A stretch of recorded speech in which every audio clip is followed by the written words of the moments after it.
keep up with your style. I can't keep up. Missing fiancé of Gabby Petito wanted for taking $1,000 from bank account after her death. The fiancé of a woman whose body was found 1 month after she was reported missing was indicted for taking a total of at least $1,000 from multiple bank accounts following her death. According to the indictment filed Wednesday in the U.S. District Court of Wyoming, Brian Laundrie, 23, knowingly and with intent to defraud, used at least one, unauthorized access devices, to pull funds from 2 accounts using a personal identification number. The indictment says Laundrie withdrew the cash sometime between August 30 and September 1. This timeline of events regarding the couple's road trip explains more about the events leading up to Petito's disappearance. If you look at what the Bureau, the FBI was trying to do here, they want a reason to hold him, said Jack Rice, a criminal defense attorney, former prosecutor and former federal agent. Rice said the charges might seem small given the circumstances, but Laundrie can now be put under arrest if he is found by any law enforcement agency.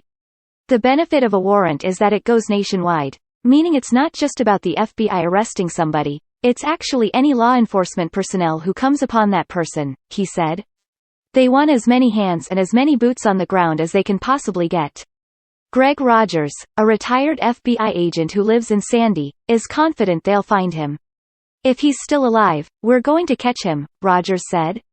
Rogers said when Laundrie was just a person of interest, law enforcement wouldn't be able to hold him. Now, Rogers said anyone helping him could face serious consequences. They're going to get charged for aiding and abetting and harboring a fugitive and all that, he said. There's a federal indictment, so he's now a fugitive. They could get in a lot of trouble for that. Rice said attorneys and law enforcement are often still building other cases when they bring forward lesser charges, but in this case, use of a debit card could come with considerable consequences. This isn't just a fine.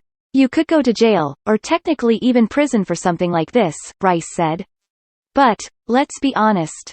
This isn't about credit cards. This is about finding this man, trying to determine if he is responsible for the death of a young woman.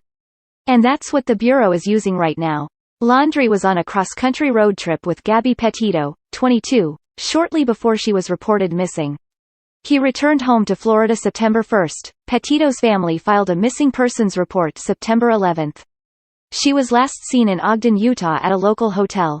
Laundrie's left his parents' home in Florida shortly after returning from the trip without Petito. Investigators entered their 5th day of searching for Laundrie at the Carlton Reserve Park nearby. New documents filed by the U.S. Department of Justice show an arrest warrant was issued for Laundrie Wednesday. While this warrant allows law enforcement to arrest Mr. Laundrie, the FBI and our partners across the country continue to investigate the facts and circumstances of Ms. Petito's homicide, a press release published by the U.S. DOJ explains.